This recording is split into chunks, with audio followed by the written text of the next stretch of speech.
All right, so here we are. I think this is part 2 of the building a Lightning Boy cigar box guitar. So where we got to the last video, we had the box all stained. It does need a clear coat, so I'll be using a brush on water-based Cabot's clear coat. I'll hit it with some sandpaper though to buff it up and just bring up some highlights, just to weather it a bit. That's the tenon that runs on the inside of the guitar. You can see the neck here. It's going to sit on like that. There we go. Just pivot you so you can see it a touch more. There you go. So you can see how that works. The lid, of course, goes on there. Take that off. But what we need to do, the next step is I've glued on the fretboard. I've already done this side, but you'll notice that you see how you get all this overhang.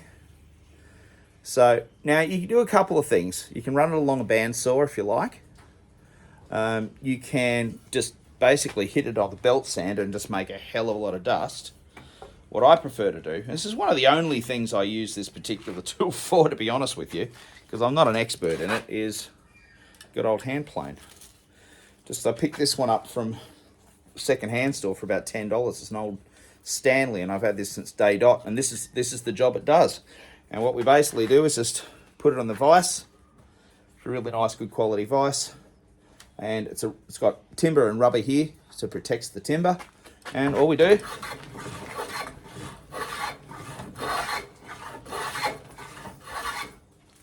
there you go, just taking off that excess makes life easier on my sander on the sanding station. Reduces the amount of dust in the workshop area, which is very important, especially if you're using things like blackwood or any type of timber anyway. So that's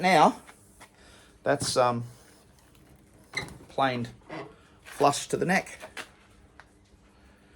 Lovely.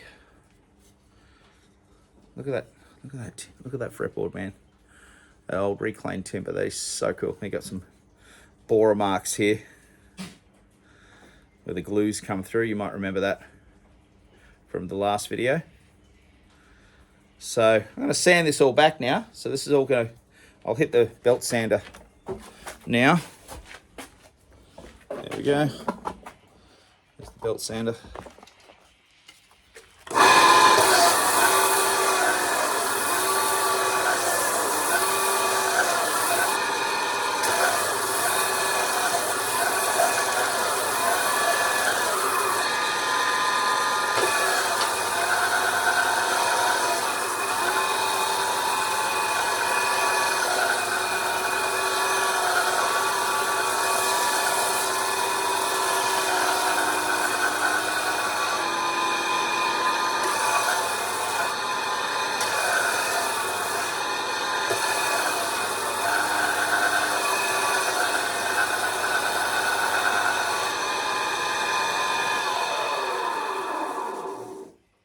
All right, so something that you will notice when I did that was that I focused a lot more when I had it on the belt sander at this end here.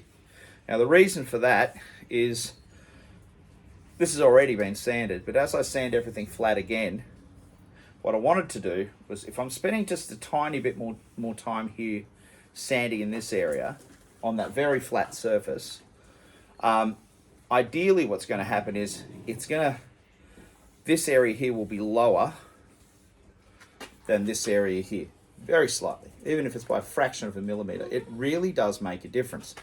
So especially if you're fretting here, this area of the fretboard, if it's lower, it's going to reduce your string buzz. All right, so that's just a little thing I do, little trick I do. But here you go, that's cleaned all of that up. And that's going to come up so beautifully with some oil when I do that. Well, the next step is going to be to measure it and fret it. So we're going to do that now. Alrighty. So here's where the fun begins. This is the part that I love.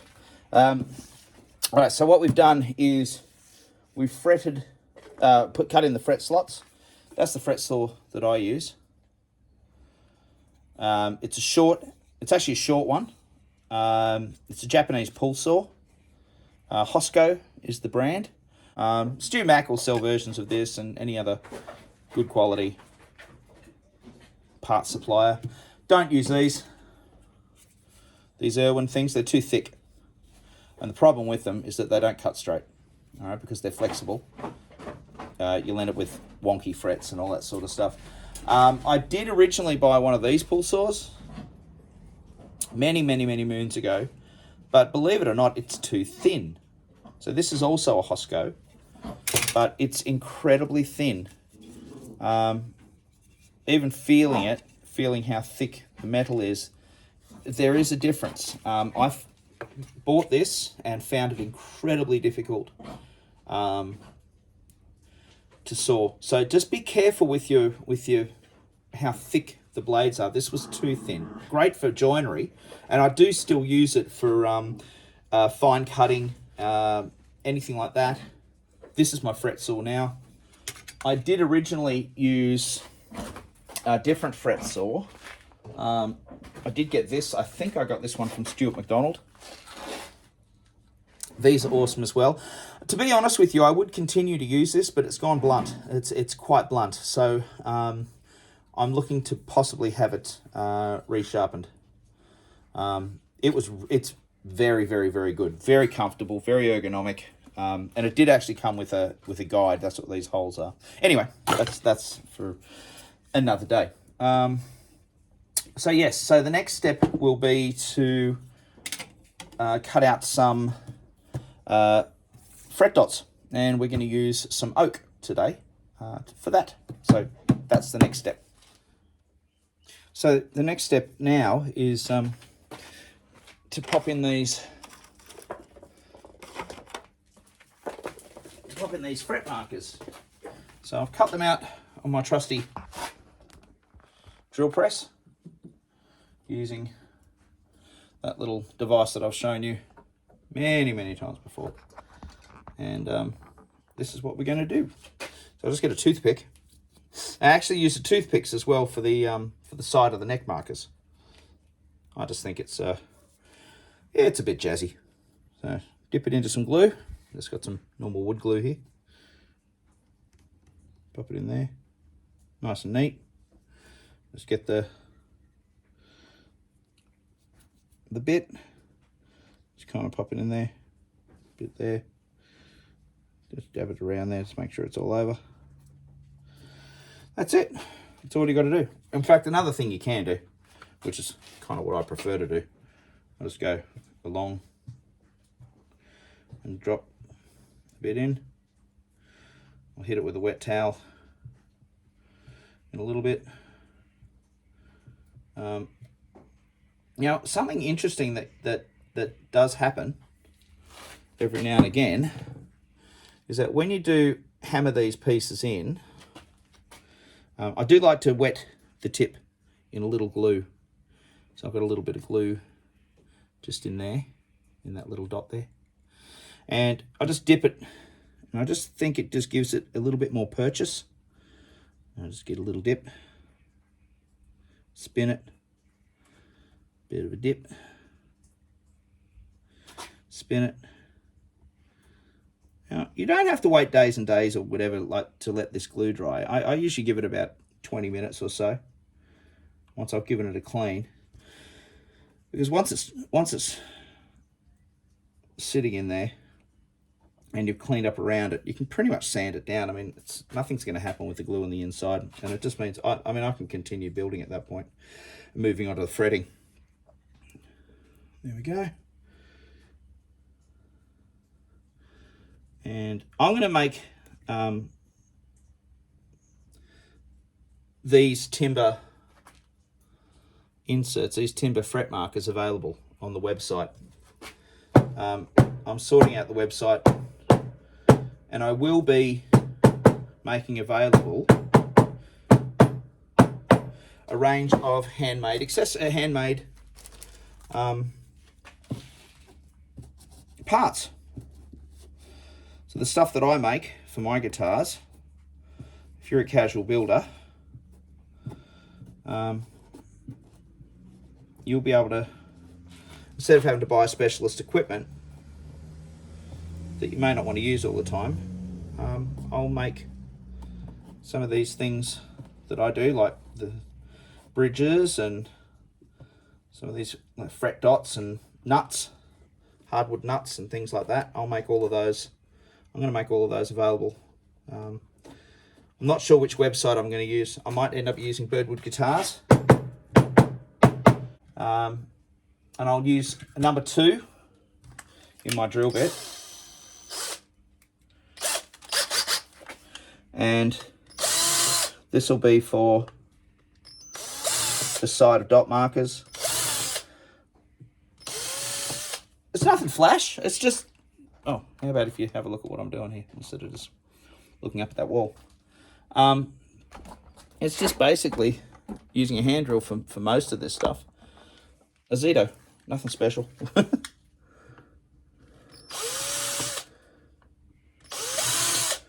we go.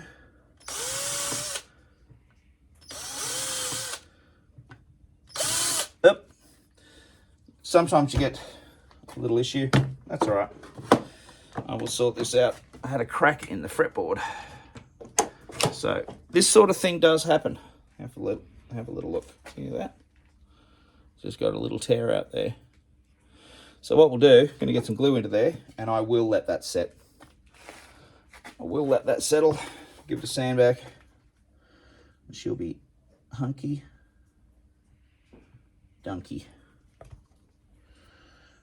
So we will put a pause on the rest of this guitar's build for today. There we go. Get some glue in there. And we're going to glue this back down, and we're going to press it down. There we are.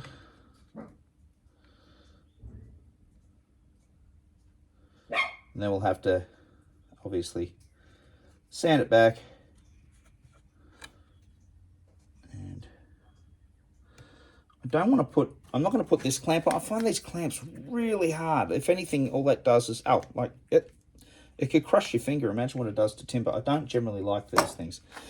What I'll probably use, in all honesty, is just one of these, because I find these, you can really adjust the tension really, really easily. Just going to hold that and bring it up, lay it flat, hold it in position, and all the twisting action from the back. There we go. Just gently. There, I'm just going to hold it in position now. That's all I want to do. Just going to hold it in position. And funnily enough, I reckon I'm going to put another one on the side. See, you can use vices. These vices are wonderful. You just can... There you go. So... you can see what I've done there. I've clamped it down that way and I've pushed it in this way. There you go. Look, this is a side effect of using reclaimed timbers. Like in the process of building, you find where weaknesses might be, where strengths are, and where it's weak, you make sure that it's in good nick. So that's the fretboard. There we go. And next video, I'll move on to the next step, I suppose, which will be finalising this, oiling it, measuring up the box, cutting the recesses in the box and all that sort of fun stuff. So we'll do that in the next video. Otherwise, look, give us some feedback on whether or not you'd be interested in any parts. I'm always open to suggestions and things like that if there's anything that you would like.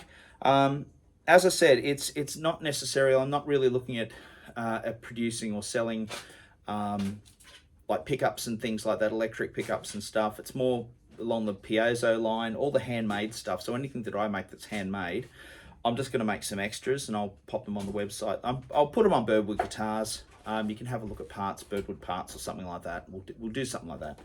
And it's just for some, I don't know, shits and giggles really, isn't it? You know, we'll see what happens with it. Anyway, give us some feedback. Let me know.